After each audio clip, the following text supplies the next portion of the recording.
Hello, this is InfoCore channel and Dmitry Matveev, and in this series I review the books of the Livrezon Publishing house and explain how they have been written. Livrezon publishes concentrated books for professionals, and today I'm going to tell you about the book for individual game designers, Gamebuilding by Alexey Shkorkin. As you know, 90% of startups end in failure, including the startups in the game industry. 90% of games haven't been finished, and 90% of developed games do not recoup the development costs. On the other hand, there is a lot of literature on game design, but you can't find an explicit and step-by-step development algorithm there. Let me clarify it. We are talking about not only computer or mobile games, but also about card, board games, etc. So what are the reasons for such alarming statistics? Firstly, independent developers and startup founders are often unable to organize their work on game design. Secondly, they misunderstand the audience for which the game is being made. Thirdly, they face classical problems of any startup. It's a long list of possible reasons. I put the link on CB Insights collection on startups postmortems for those interested in the question. It will be in the description below. Despite these three reasons, there are two more concerning the understanding of the game industry and methodology of game development. The first one is strategic mistakes that come from misunderstanding the game as a form of art. The second one is a lack of game design methods.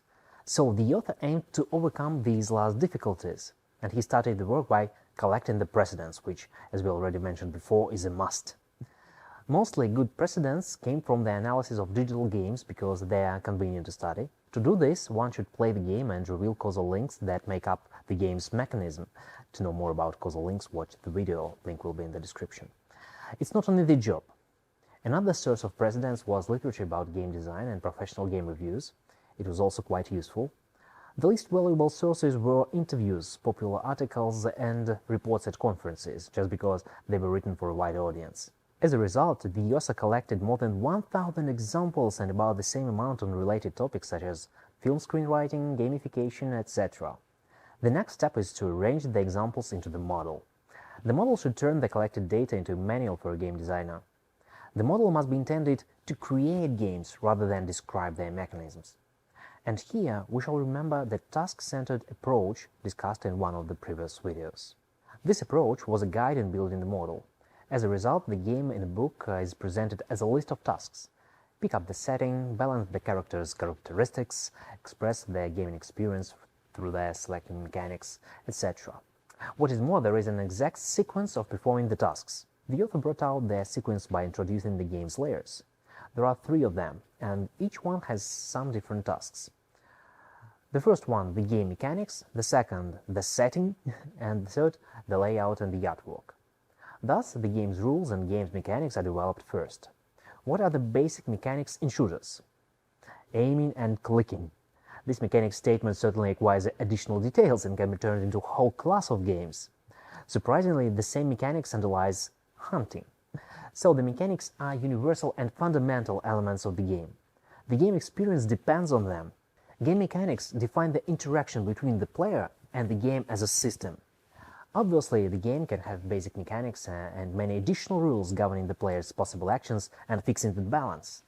The second layer defines the setting or the theme of the game. We can choose different themes for the same game mechanics. For those who play mobile games a lot, it should be clear. You can run on trains' roofs in Subway Surfers, run around the temple in Temple Run, or even drive a car in some racing game. But everywhere you are doing the same thing, you change the movement direction to avoid blocks and reach as far as possible. Now the question arises: what influences the theme choice if game's actions are the same? What is the principle that we should be guided by? One of the main functions of the topic is to simplify mastering the rules.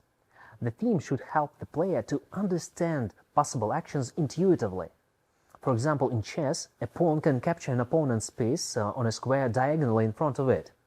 This movement comes from real battles when soldiers with a spear usually beat an opponent diagonally in front of them because it was more convenient. The opposite example is Warcraft 2, where orcs and humans have the same types of units, and it's strange that the knight had the same speed as the ogre. The third layer of the game is the layout, the look of the characters, visual effects, music themes, etc. And we won't pay much attention to it for obvious reasons. To sum up, the book's main benefit is cutting off unnecessary actions and boosting game development. There is a straightforward algorithm leading to the result and recommendations for implementing all the steps. The model teaches the reader to look at the game from a bird's eye view, see analogies between very different games, and transfer solutions from one game to another. That's all for today. Check out the other concentrated videos on the channel and wait for the next video. Thank you.